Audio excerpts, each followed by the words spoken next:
Hi there. Today we are talking about the Disability Arts Cymru and Pierhead Artist Showcase exhibition. It's a selection of artists who are members of Disability Arts Cymru, who were due to show a selection of their artwork at the Pierhead building in Cardiff Bay throughout July 2020. However, the pandemic meant that the exhibition space was unfortunately closed. So we are now looking at other ways to share the artist's work and raise their profile.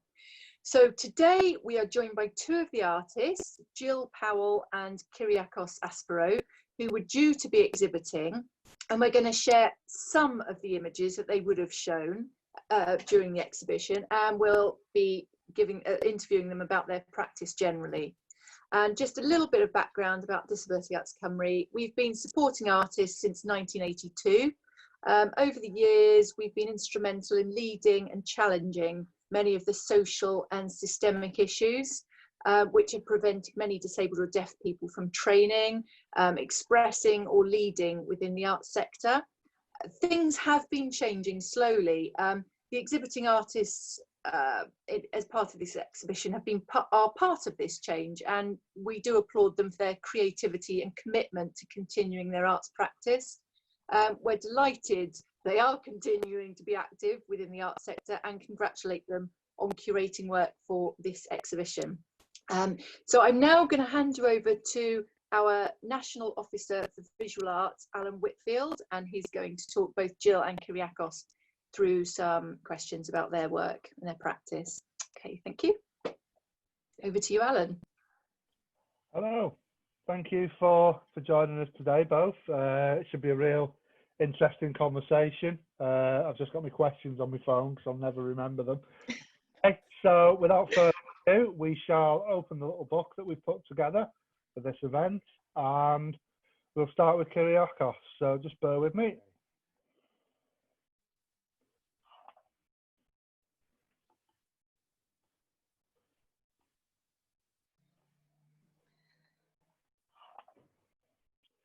Okay, Kyriakos. Hi, thanks for having me. Brilliant. Nice to have you along. So could you tell us a little bit, Kyriakos, about how you got into photography, please? Yep, sure. So first of all, I was born and bred in Wales. I'm Greek looking, grandparents are from Cyprus. Bit of an audio description about myself. I have greenish eyes with short hair and a beard with black headphones. So I first got into photography when I was 14, 15. I was sitting in an art classroom and we were asked to choose between art or photography. At that time, I didn't know much about photography. All you had to do was just point a camera. So I wasn't that experienced. So we're talking about over 20 years ago, digital wasn't around. So I put my hand up and that's how it started. So my teacher then took me into a dark room, started teaching me, and the sight of the chemical, the smell, because digital wasn't around, it was all film. I absolutely fell in love with it. And it was just from there, I did GCSE, A-level, and a degree in photography. So that's how it started. Brilliant. Okay, let's move on to some of your next images.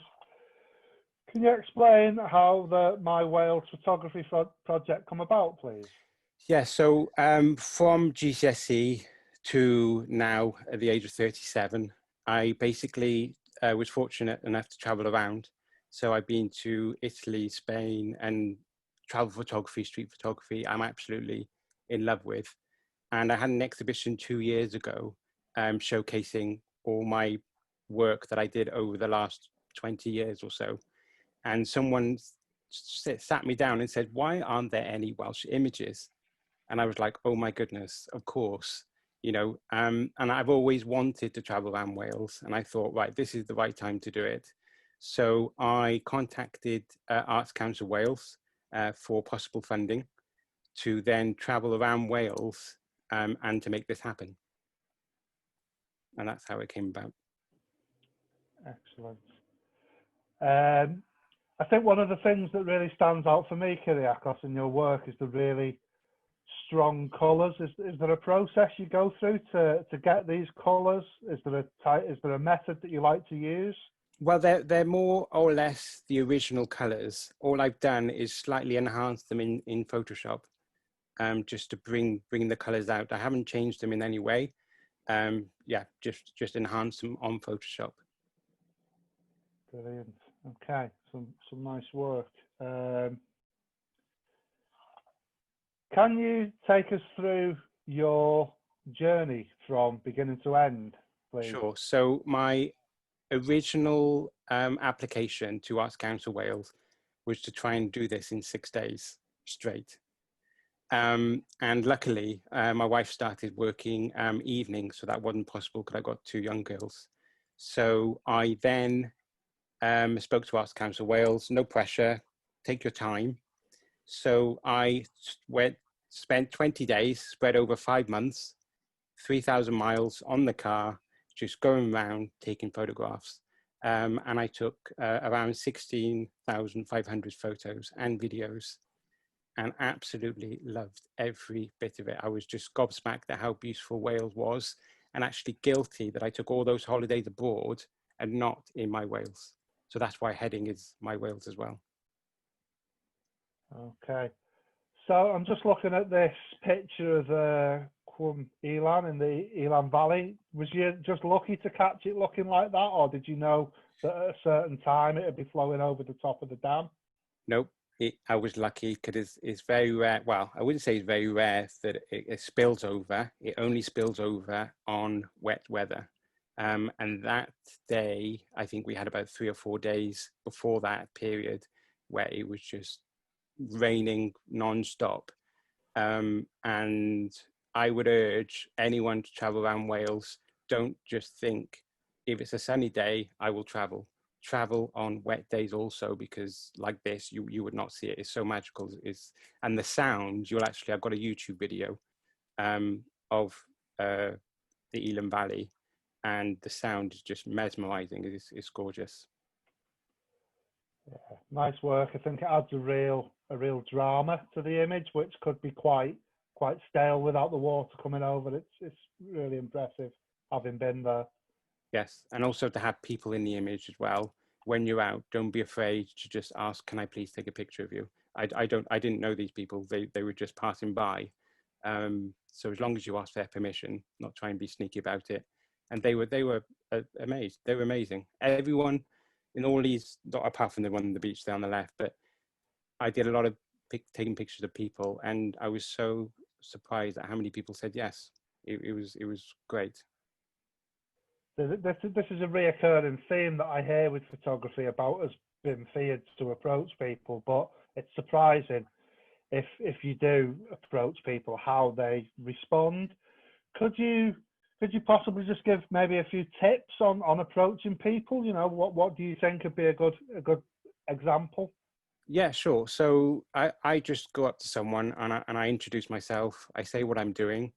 Oh, it always helps to say why you're taking the pictures. If you just go up to someone and say, "Can I take a picture of you, please?"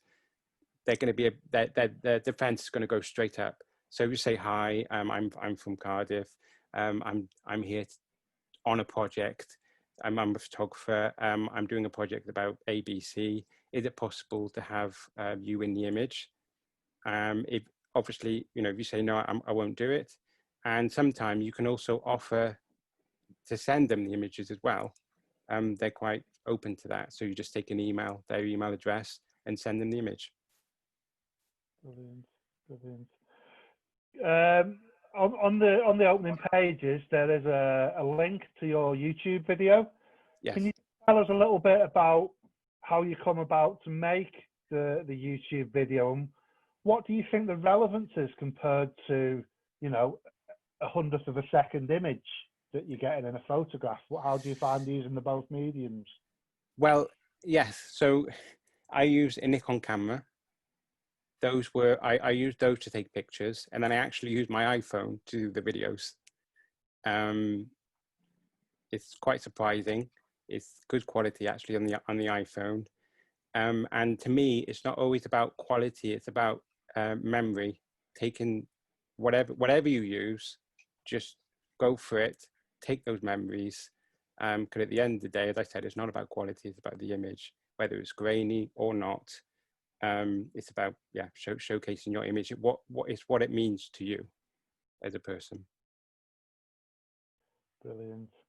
Okay, so could you tell me some of the highs and lows of the project over the time that you travel around? Okay, so I'll start with the highs. For me, the highs was getting up early and catching the sunrise and also catching the sunsets. So in the summer, early autumn, I was getting up about 4 in the morning and wasn't finishing until 10 in the evening. So basically, I had all my postcodes and I just went about. And for me, it was the sunrise. It was absolutely breathtaking, and there was no one there as well. It was so quiet. That was amazing. The other high was the autumn, capturing the autumn colours, especially at Elam Valley, even the Monmouthshire and Brecon Canal, to see all the leaves falling into the canal, all different colours. That was just amazing in itself. The lows was falling into the river while I was trying to capture a waterfall. I leaned too much to one side to try and get to the centre, fell in, and I had to walk back 45 minutes to the car, drenched, with everybody looking at me on the way, thinking I was mad. That was funny. And another one is not researching how long it takes from a car park to the actual destination of where I wanted to capture. And that one was Fellinfach. And basically, I had to walk up a hill for 45 minutes and I wasn't dressed accordingly. Could obviously have hiking boots. It wasn't a nice path. So that was one of my lows of thinking, am I there yet? Am I there yet? How long is it going to take? Not knowing that it took 45 minutes one way. That was hard. That's some good tips there. You know, you can never over plan with the logistics of going out to photograph and capture stuff. Exactly. What I do now is when I have a location of what I want to take a picture of, I go on Google Earth and I go to the road next to the location, and then I'll know whether it's just, you know, across the road or you have to walk quite far. So that's one of my tips. Brilliant. Any other comments about the project? Where would you like to see it going forward to once we return to some level of normality? Yeah, I'd like to show these images, because obviously this is only a snapshot. I've got, as I said, I took 16,500 photos.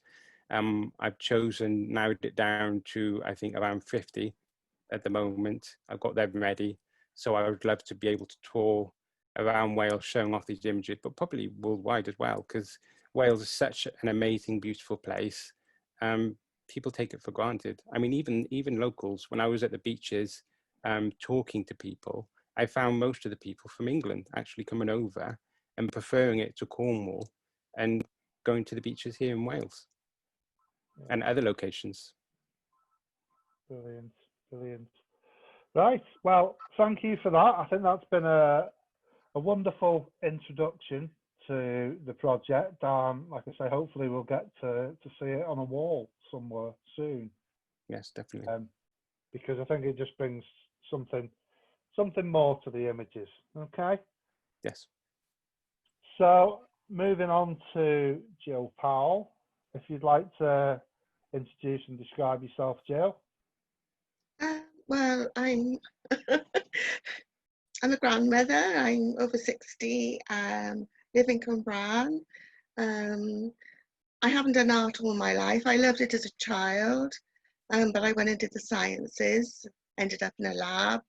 But after a long period of ill health, I came back to art and started off with life drawing classes, and then I went and ended up doing a degree, and now I do it all the time. Mostly oil painting at the moment. So. Okay, so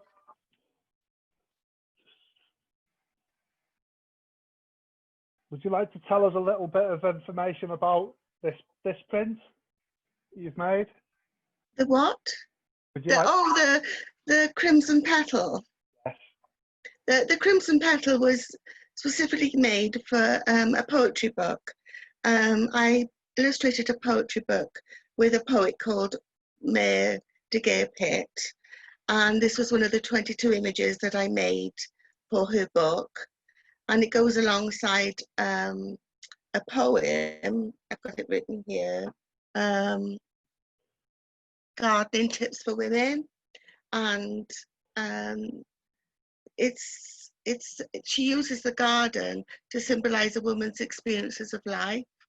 It's a watercolor, and I just let the red watercolor drip, because when you read the poem, oh, you've got the poem there, it says, and pain is the cutting of a blood red bloom, and pain is shown in a glass vase. So I use the red flower to symbolize pain and blood.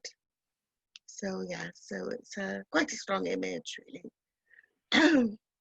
Okay. So the illustration, play poetry, collaboration poet. How do you think the images seem to fit with the poems? And did you enjoy working with the poems? It's the first time I've done anything like this, and I absolutely loved it. And there's the picture of the front of the book there. Some images I already had, because when I read the poems, some of them already fit. It was a bit spooky because I'd done a lot of work before, and some of the images I had that I'd done before fit the poems. So I didn't have to create 22. I already had about 6 or 7, and they fitted quite well with some of the poems. So it was a quite a strange experience, really, but I absolutely loved it. We went on to have an exhibition, and we did loads of poetry readings, and she'd read the poem, and then I'd explain how I'd fitted the artwork into the poem. So I really enjoyed it. It was a lovely experience. Okay. Are you able to get hold of a copy of that book at all, do you know? I've got 5 copies left, and then apart from that, they've all sold out. But anybody wants one, I could get them to them. They are talking about doing another run, but we need enough people interested to do it. So yes, I really enjoyed it. Using the poem as a stimulus to create the work, do you think you'll take that on to the future with how you approach your practice? I could do, because I did a national diploma in graphic design, and there I worked on a couple of poems and produced work from them, like W.H. Auden Stop All the Clocks. I produced 3 pieces of work from that. Like, I do enjoy working from poetry because it sort of like fits quite well with art, because it's a bit surreal, and I like surreal work, So I could do. She is interested in doing another book. So I'll wait and see. She's got another load of poems she wants to sort of like publish. So we'll wait and see what happens, She's trying to get an editor interested at the moment. So we'll see what happens. Brilliant. So I look forward to the results of that. Okay, right. Moving on. So these set of images, there's quite a story behind them. They were part of the NHS Portraits for Heroes. Yes, that's right. Could you tell us a little bit about Grace and her dog? Well, I think it was on the television, that Tom Croft, who's a very well-known artist, portrait artist, had sort of said that he'd do a portrait of one of the people on the front line in the NHS if they wanted, as like a thank you. He's on Instagram, and he got inundated with nurses and doctors and, all the people on the front line wanting portraits, and he couldn't cope. So he put it out there to any artist who's done portraits if they'd like to help him out and do one. So I put my name on his Instagram account. A lot of people had as well. And I got picked up by this girl called Grace. Her name's Grace Newcomer Jones, and she's an ICU nurse in John Radcliffe Hospital in Oxford. And she sent me a picture of her and her dog, Chasky.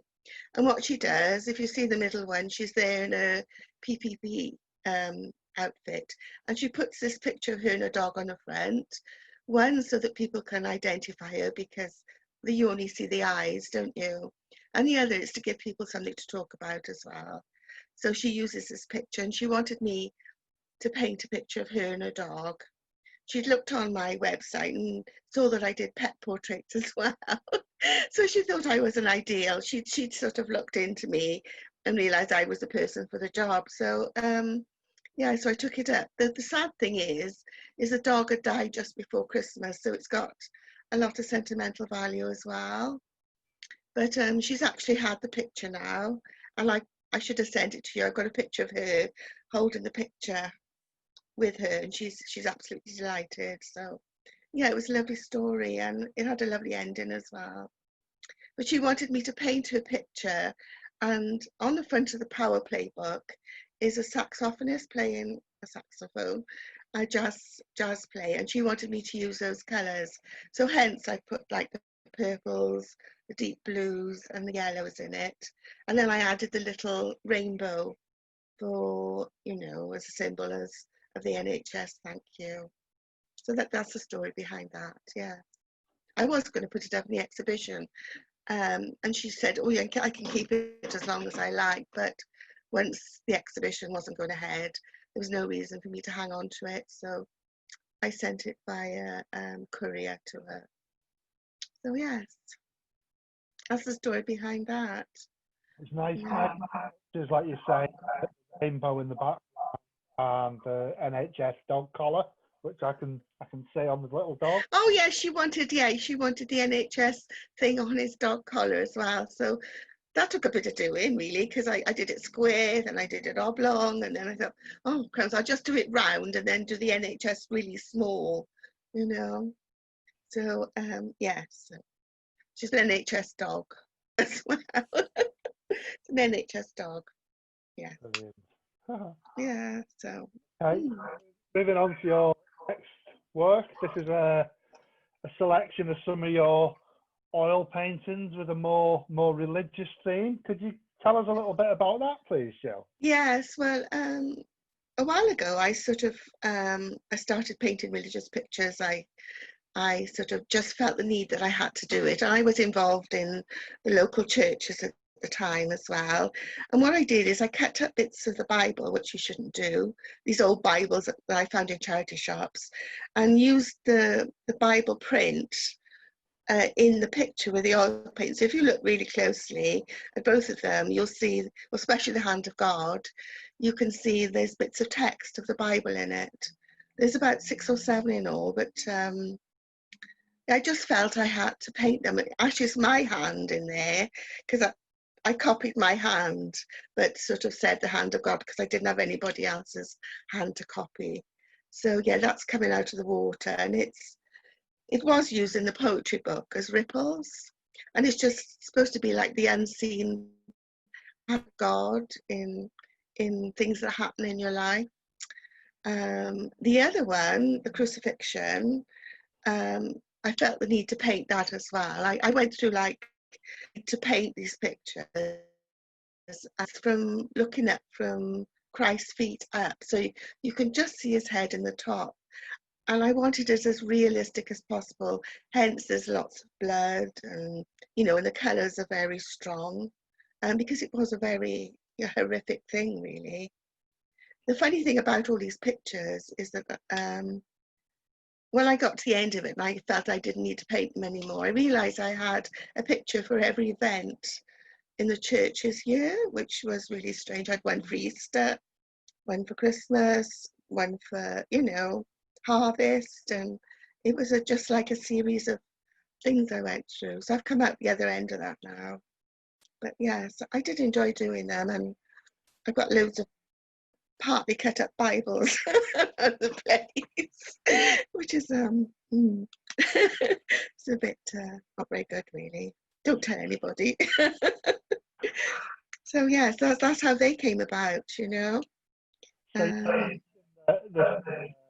a body of work. Would you be interested in taking it further and maybe seeing to get it up somewhere? Well, I did make Christmas cards out of the one I had of Madonna and Child as Mary and Jesus. And the local Christian bookshop did sell them at Christmas. And I was going to make prints of these because they said that some of them might sell, but I haven't, with the coronavirus and everything, it's sort of stopped, and I haven't, they're all under the bed, really, all these pictures. I need to do something with them, but I'm not quite sure what, because it's a very niche market, isn't it, religion, Yeah. So I think there's, I know up in North Wales, we've got some of the churches are really thinking outside of the box with the stuff they do. There was one of the churches in Llandudno had the giant moon in it about 2 years back, and all right, sat in the church at 10 o'clock on a Friday night looking at this moon. It was brilliant. It was great to access a space with so yes, that wouldn't normally be together. So I think there are some churches that would be keen to maybe have work on. So it's definitely something to look into going forward. Well, I was looking to make prints and then go to the churches that have like shops attached and see if they were interested in selling prints or doing cards or something like that, because they are all quite modern. They're a modern take on it, really. And they're all quite surreal as well. And the idea behind the text and the pictures is that when you read the Bible, you get an image of your mind, what it was like, or a picture in your mind. So that's why the Bible pieces are in there, and they come together with the oil paint to create the image. Do you know what I mean? That was the idea behind the text, really. Okay. Yeah, so I don't think anybody else is doing something like this. Once we get out of this awful time that everybody's going through, what do you see the future holding for you, Jill, with your creativity? I don't know, I do a lot of pet portraits, that ticks. So I do a lot of pet portraits. Well, I enjoy doing. I don't know, I'm not quite sure. I'd like to do art therapy, really, and help people with problems do art, I think. But I'll still keep on painting. I do loads of abstract pictures, but I don't know whether there's a market for that at all, I can paint my feelings, and when I'm feeling not very good, I paint, and I manage to get the feelings out of my body through the paint. It's quite, and I thought maybe if I could help other people who can't express their emotional feelings, put it into paint and paint it out of themselves, it might help other people, Brilliant. No, so for sharing your work with us, Jill. It's been a... thank you. Thank you for including me in this. It's lovely. Okay, so that concludes our Pierhead Artist Showcase. Thank you for watching, and we'll see you again. Thank you. Bye.